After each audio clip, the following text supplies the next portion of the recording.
নমস্কার। The power of astrology dot Sumanta G Chowdhury আমার এই ইউটিউব চ্যানেলে আপনাদের সবাইকে স্বাগত।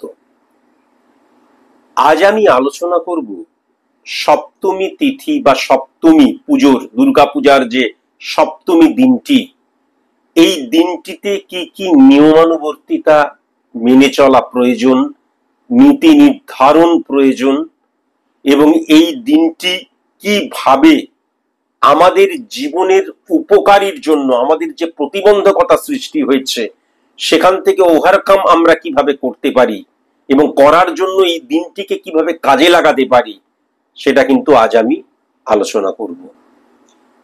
টোটাল যে কলাপাতা, সেই কলাপাতার যে কোনো একটা অংশ কেটে, পুরো কলাপাতাটার প্রয়োজন নেই, যে কোনো একটা অংশ কেটে বাঁশের যে কঞ্চিগুলো হয় সেইগুলোকে কেটে নিব বানিয়ে আলতা দিয়ে বা কোনো লাল রং দিয়ে আমার যে মনস্কামনা, সেই মনস্কামনাটা যদি কলাপাতার উপর আমি 108 বার লিখি এবং লেখার পর যদি আমি খরস্রোতা কোনো জলে, সেটা নদী হতে পারে, যে কোনো কিছু হতে পারে, যেখানে জল স্ট্যাক নেই, আটকে নেই, জল বয়ে চলেছে, এরকম কোনো স্থানে যদি ভাসিয়ে দিতে পারি, তাহলে সেই মনস্কামনা কিন্তু পূর্ণ হয়। কিন্তু এই মনস্কামনাটা বেলা 9:21 মধ্যে কিন্তু করতে হয়, তারপরে নয়। মাতৃতুল্য কাউকে যদি অন্ন দেওয়া হয়, বা অন্ন ভক্ষণ করানো হয়, তাহলে সেটা কিন্তু ভীষণ শুভ এই সপ্তমী দিনটিতে। হিজড়েদের বস্ত্রদান আর বেশ্যাদের, সো কল্ড পতিতা বলতে যাদেরকে বুঝি, সেই বেশ্যাদের যদি কোনো উপহার এই দিনকে দেয়া হয়, বিশেষ করে বস্ত্র উপহার দেয়া হয়, তাহলে সেটা কিন্তু প্রচন্ড শুভ, অত্যন্ত শুভ, এবং মানুষের মনস্কামনা পূর্ণ হয়। গৃহে, পুজোর ঘরে, কোনো জায়গাতে আজকের দিনে স্বস্তিক চিহ্ন কখনো কিন্তু আঁকতে নেই। আজকের দিনটিতে, অর্থাৎ সপ্তমী, দুর্গাপূজার সপ্তমী দিনটিতে কখনো শারীরিক মিলন করতে নেই।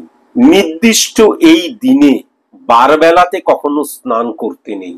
সপ্তমীর দিন ঘুম থেকে উঠে, নির্দিষ্ট কোনো সময় নেই, ঘুম থেকে উঠে দক্ষিণ দিকে মুখ করে বিছানায় বসে যদি এই মন্ত্রটি জপ করা যায়, তাহলেও কিন্তু মনস্কামনা পূর্ণ হয়। এটা কেবল সপ্তমী দিনের মন্ত্র কিন্তু।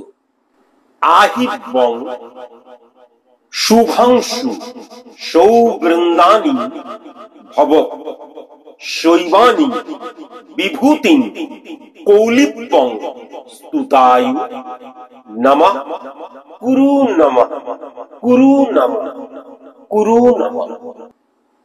এই মন্ত্রটি কিন্তু 151 বার জপ করতে হবে। সপ্তমীতে কখনো লিকুইড দুধ খেতে নেই, কিন্তু দুগ্ধ জাতীয় প্রোডাক্ট, যেমন ছানা হতে পারে, দুধ দিয়ে তৈরি রসগোল্লা হতে পারে, দুগ্ধ জাতীয় কোনো প্রোডাক্ট খাওয়া ভীষণ শুভ, কিন্তু লিকুইড দুধ কখনো খেতে নেই। সপ্তমীতে বাসি খাবার কখনোই খেতে নেই। সপ্তমী দিনটিতে যা খাবে, যতটুকু খাবে, সেটা যেন টাটকা খাবার হয়, সেই মুহূর্তে তৈরি করা হয়। সপ্তমী দিনটিতে কাজলের ব্যবহার একদম করতে নেই, যে কোনো ক্ষেত্রে। সেটা মেয়েরা যে আমাদের চোখে কাজল পরে, সেটাও হতে পারে, পুজোর ঘরেও হতে পারে। কাজলের ব্যবহার এই দিন কখনোই করতে নেই। সপ্তমী দিনটিতে বাথরুম যেন সবসময় ভিজে না থাকে, এটা অত্যন্ত অশুভত্ব বহন করে নিয়ে আসে। সপ্তমী দিনটিতে বাথরুম যেন সর্বক্ষণ ভিজে যেন না থাকে, এটা কিন্তু অবশ্যই ভালো মতন অবজার্ভ করতে হবে। কুমড়ো, শাক, চাল কুমড়ো অত্যন্ত শুভ আজকের দিনে খাওয়া। মৃত মানুষের ছবিতে আজকের দিনে কখনো কৃত্রিম ফুল বা কৃত্রিম ফুলের মালা টাঙাতে নেই। শুকনো লঙ্কা, কফি, কাঁচা নুন, ফাস্ট ফুড অত্যন্ত অশুভ আজকের দিনে খাওয়া।